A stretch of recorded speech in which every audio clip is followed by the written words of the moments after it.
Welcome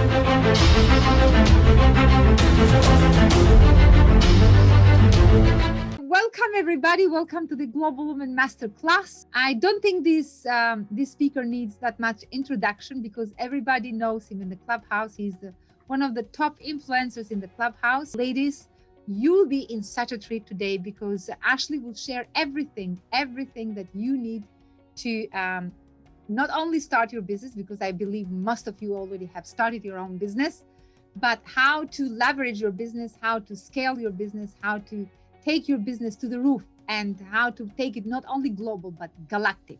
So Ashley, as per our tradition, before we give you the stage, we would like to ask some questions. Of course, we want to learn everything about business, but we want to know who is this amazing, powerful business person who is helping so many entrepreneurs out there. Where did your journey start? You were not this person when you started. So what inspired you to start this business? And tell us your beginnings. Okay, it depends how far you want me to go back. So let's start at the back end of school. I got kicked out of. I didn't finish school. I didn't finish the last year, but I finished all my exams early. I asked to sit them early because school just wasn't for me. And from there, I just bounced around jobs for about a year or two. Young, didn't know what I wanted to do, and then from there. I went up the city, started up in the city, knocking on a lot of doors to try and get a job. And within about two years, I went from junior, hitting the telephone every single day, to running a 50-man team in the corporate ladder. Then went into sales and marketing director roles. And this was all by the age of around 24. Now, I used to manage teams that were, twice my age, but I just connected with sales and marketing like glue. Now, and it was how to lead a team, how to manage a team, but just to let you know, it sounds so smooth, that journey. The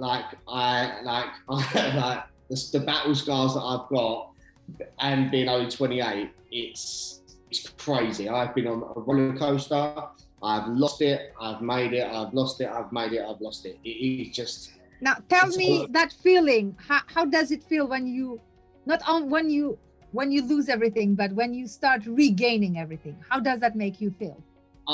Every time, it's humble pie, as they say. It's humble pie, and you appreciate... I was young, and I used to earn very, very well for the roles I got put into, and coming back up from having nothing, which has been about 3 or 4 times.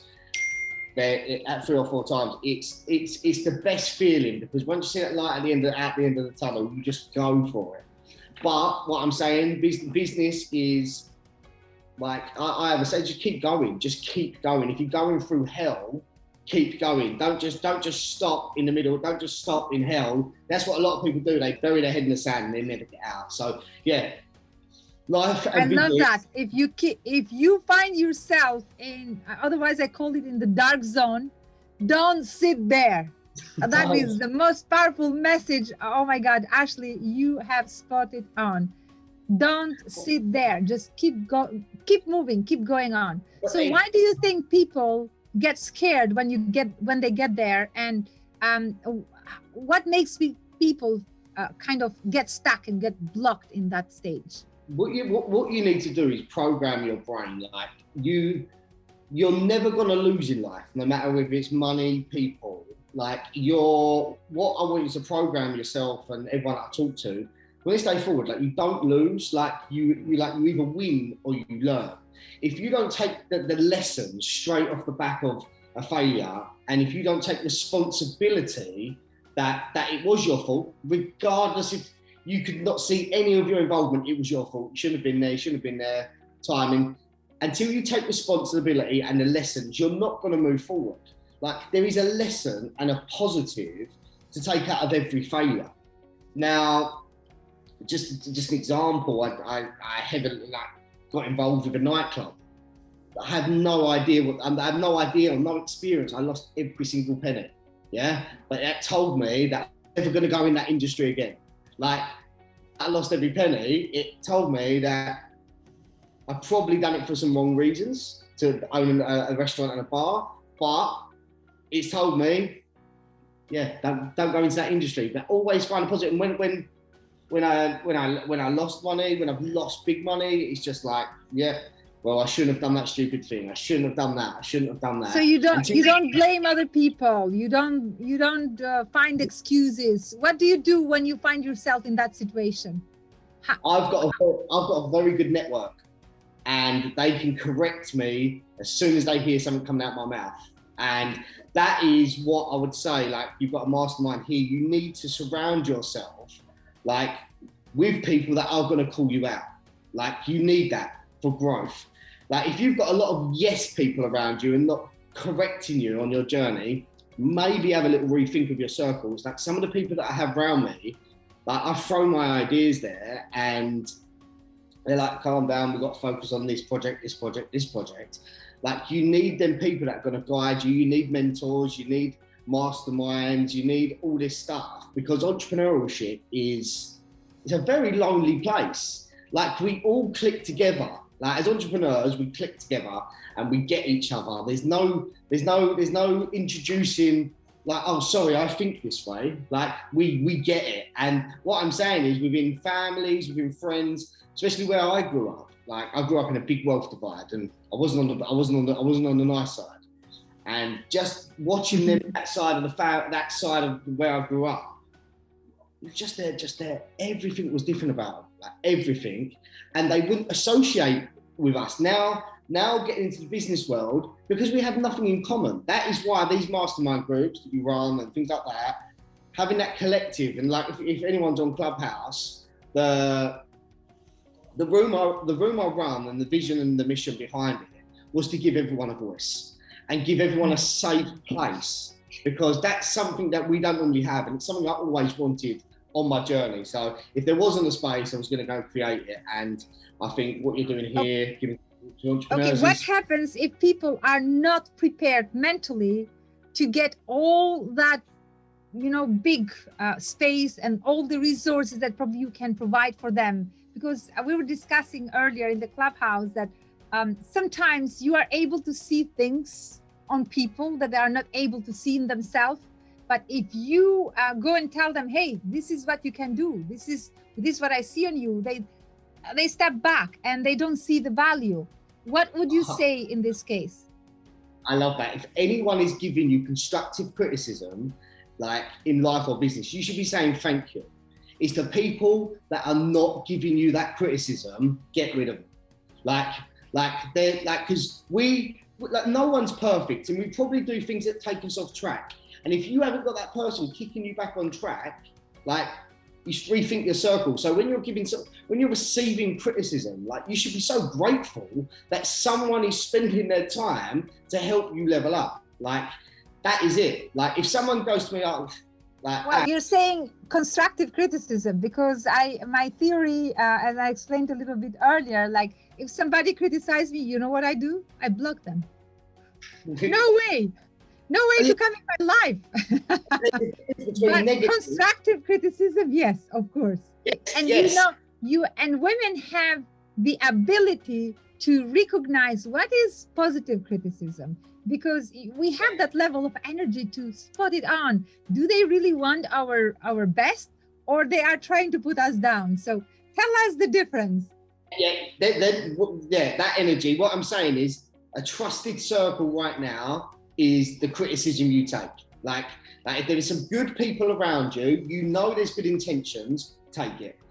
If someone's on social media, if someone's doing that, like, there's 3 reasons someone's talking about you. They say, like, they either want to be you, they're behind you, and the 3rd reason is, sorry, I forgot the reason, but when someone's talking behind your back, it's because they're behind you. Like, they're behind you, you're a lot further. So do not let. It's so much easier for someone to pull you down than for you to pull someone up. So be careful where you react, and Otherwise, it is called branding. If somebody's talking behind your back and you are not in the room, that is called branding. There's no such thing as bad press, and remember that. No such thing as bad press. If you're in their mouth, if your name is in their mouth, then you're the one winning. You're the topic of the conversation. It sort of shows their life. Don't they say, what's that saying? Average people talk about events, good people talk about people, and phenomenal people talk about ideas. Like, I love that. Absolutely. Now, Ashley, before you take the microphone, I want also a little bit of to disclose a little bit of your privacy. You are a father. You are very family, traditional, like role model, because, you know, it's not easy to have a business, to take care of the children, to have equality in the house. How do you manage that? Well, I'm going to tell you something, and it's full of women in it. My wife is the best businesswoman I will ever know. She doesn't run a business. Bring her to the club. She doesn't run a business. She runs me, 2 kids, a house, and I understand the jobs that she has to do every day. And if it wasn't for her, I wouldn't be where I am. And I think that's like credit. But behind every successful man is a very powerful woman. We know that. She's not a soft touch, but that's what I need, and I think that's what a lot of entrepreneurs need. But you can be soft and still powerful. But it's my kids. My kids have injected a wire power in me. Like, I grew up watching the kids get all their cars bought for them, their first home bought for them, all of this, and as a young child, not understanding like emotional intelligence and things like that, it was disheartening. And I'm not going to spoil my children, but I want to make sure they get to experience. If they want whatever they want to do, I'll be able to back it and support it. But like a little bit, if you want to know a bit personal, like I went down the wrong roads. Like I used to drink a lot, and I think entrepreneurs have an addictive personality, so we have to be very, very cautious in whatever we take. Like whatever journey we take. Like, because just doing it a few times, it's like when you miss the gym, just missing the gym a few times, you're out of it. Yeah. And it was just like, I was working 18 hours a day, going down the pub, and it was the worst thing that I didn't see the effect it was having on my family. So I made a commitment to them to stop drinking and pour my love into my family. And I think everyone's got to be conscious of that. We have an addictive personality. Yeah, the entrepreneurial journey is ups and downs. It's not for you've got to have this visionary, this spark, this drive to even take this journey. Like, so we are the ones on the outside of the box. We don't fit in the box. This is why we're here opening businesses, because it is tough. But we create that mental resilience. But be careful with your addictive personality. That is why we're addicted to the next deal, the next move, the next this, the next that. That is the addiction of being an entrepreneur. So, and I'm sure some people will take wrong paths, and they do take wrong paths, but it's a lesson.